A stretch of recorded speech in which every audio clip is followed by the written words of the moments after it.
पेश होंगी। ये देखो भाई, हकीकत आखिरकार सामने आ जाता है।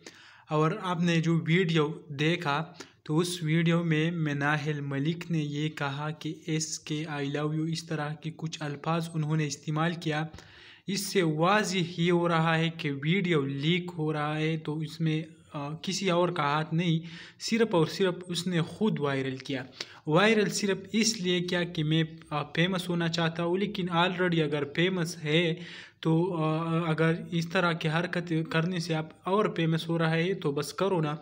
और आपने देख लिया, उसने एक धमकी दिया कि अगर आपने मेरे साथ कुछ और किया तो मैं, इसके अलावा और वीडियो भी मेरे पास है और मैं भी वो लीक कर दूंगा। ये धमकी दे दी मनाहिल मलिक ने। SK777 यानी शरियार नाम इस तरह का कोई नाम है, और कुछ लोगों का कहना है कि वो एक बिजनेसमैन भी है। और इसने एक धमकी दे दिया कि अगर आपने कुछ किया तो मैं और वीडियो भी रिलीज़ कर दूंगा, देखूंगा कि क्या होता है, तो आपको नेक्स्ट वीडियो में भी वो दिखाएंगे।